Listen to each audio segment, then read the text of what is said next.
really cemented like, okay, we're doing something here. We got something going that people like. It like nourishes all of us in an interesting way. And it's totally the opposite of the Broccoli Report. Like it's very much for consumers from fellow consumers and not the same like B2B energy. It's a different beat almost for you. So it gives you something different to do. It's such a female-centered community, Broccoli in general. The whole company is it right? It was set up and run by women.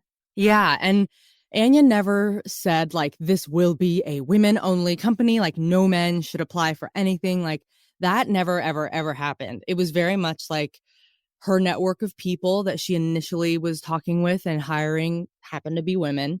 And as we've grown, the people that have been hired that were the best fits for the roles happen to be women. And I will say, we don't waste time. We don't have disagreements. Like I do think the communication in a women only space is unique from my experiences and so far. And it's really nice. Like it's like a very egoless space. There's just like honest back and forth.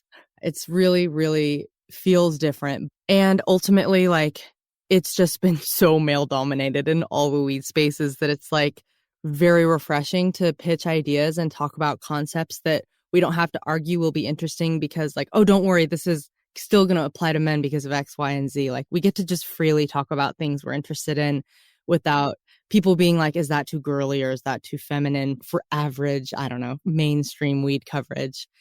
Yeah, I absolutely agree. I think a lot of the stoner culture, a lot of the cannabis culture in general is that kind of stoner bro vibe where a lot of the podcasts, a lot of the news coverage was really focused towards men. And of course, they've been the dominant people in media for decades and decades. And so a lot of the storylines, a lot of the narratives, a lot of the way that things are sold to men.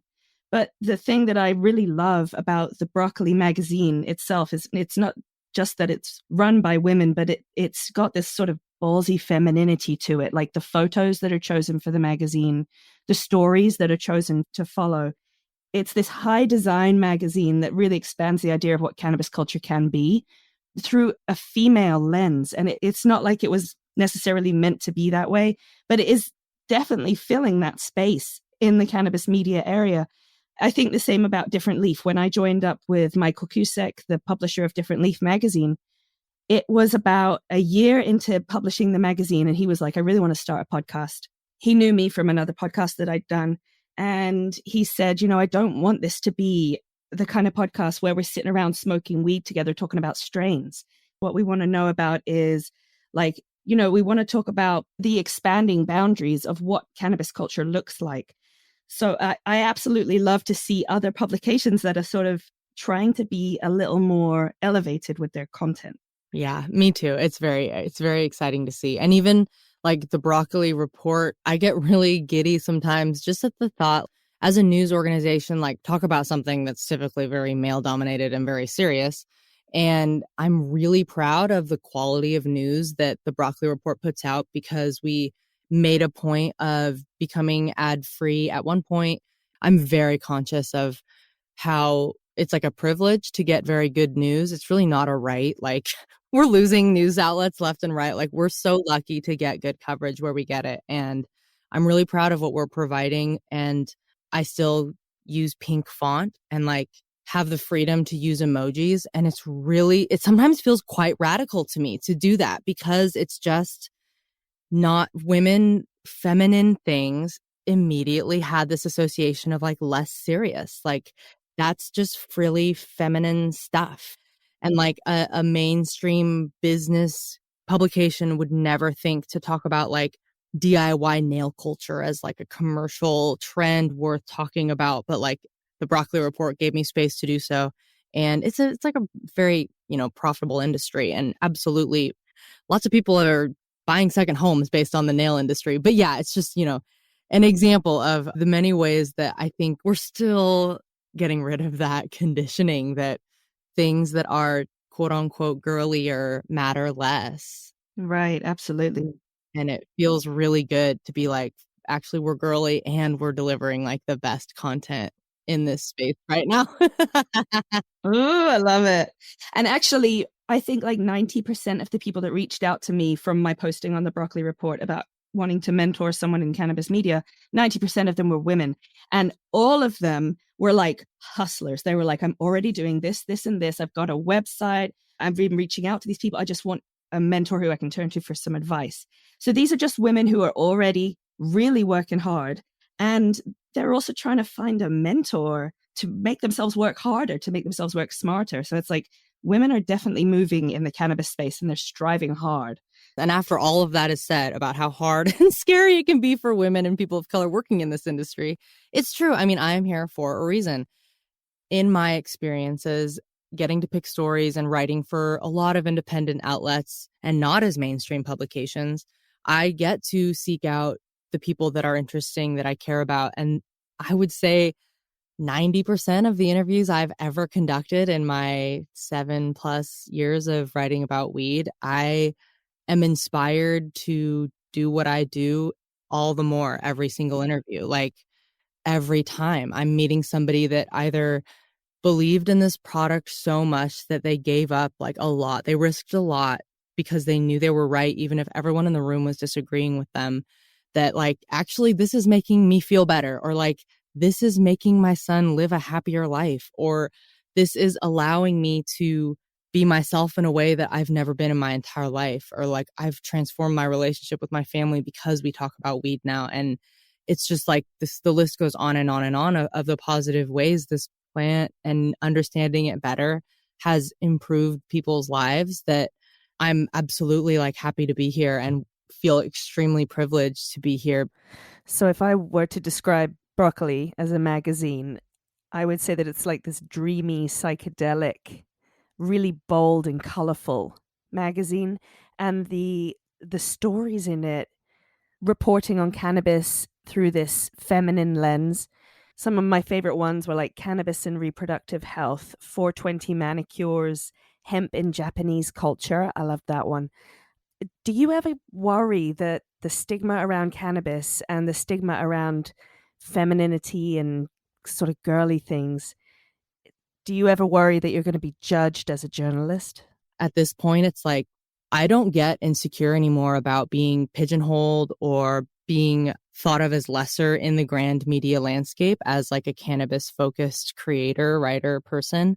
I don't know if you're familiar with the Knox docs, and there's Rachel Knox, and it's like a family of doctors that have. Oh, yes, yes. Yeah. Okay. She has a really interesting sort of like, I would say like manifesto. And I don't know if she coined this term of like health equity, but she just, I think about it a lot in regards to, what am I doing? Am I being silly? Like, should I be doing more quote unquote, like important, relevant work? Like, I'm not a real journalist. I should be like on the ground in war zones, or, that kind of thing. And it's like, man, if we really look at the thing that is hurting like the most amount of people at any given point in this point in time, it's stress and anxiety. Like, for whatever reason, like that is the basis of so many diseases and ailments, and the anger, the mental. I mean, there's so many things, and a lot of them are contributed to and heightened because of stress and anxiety.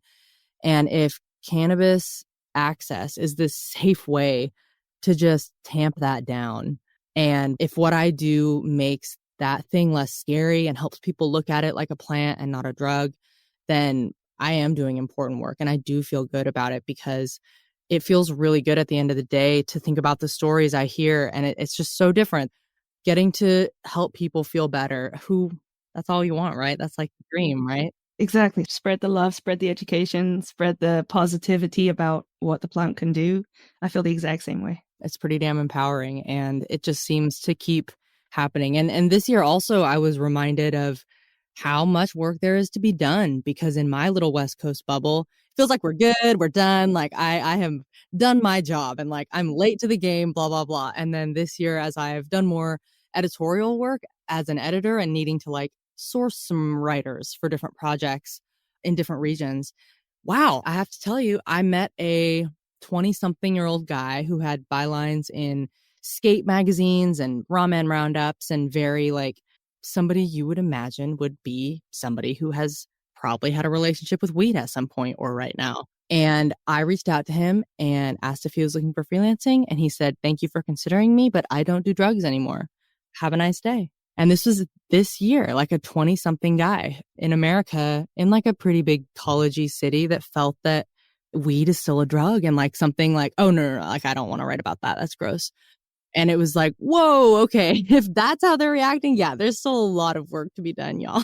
Absolutely. And I just love to see the art that comes with the magazines around cannabis.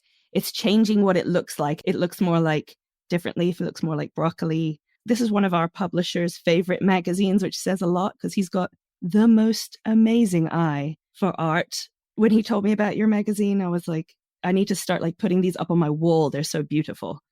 Oh, I know. I totally have cut out a few spreads and framed them, actually. They're so beautiful. And it's hopefully publications like this will change the kind of stigma that people think of like, that's just a drug. I don't want to get involved in it. The fun thing I do want to point out is like, it's not even just like making weed beautiful, right? It's like speaking to the different reasons we enjoy weed. Like it's speaking to the desire to look at cool, weird shit when you're high. And it's speaking to the art you make when you're high, like when you're like, oh my God, that was good. Like, look at me. It's those moments and like, taking a moment outside when you're smoking a joint and you're just like, God, the sky is gorgeous right now. It speaks to that too, like just the wonder that weed gives us, like the appreciation it can give us for things that we would regularly ignore. I think that's a big part of Broccoli's visuals to me is like speaking to like the awe and curiosity that accompanies weed and giving you all the materials to spend that high, like very stimulated and inspired. That's awesome. Well, I'm looking forward to seeing the next issue, the next newsletter.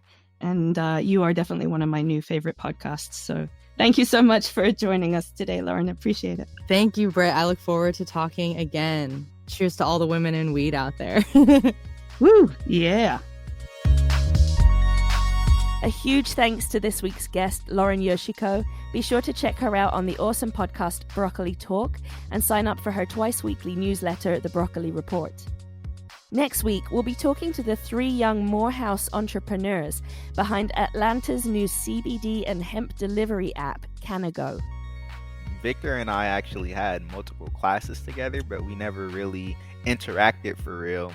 But I think the biggest thing for me was just the fact that he was crazy enough to want to do something like this, because, it's like, it's not every day you meet someone who's like, okay, I see all of these opportunities that the school is providing. I still want to make my own opportunity.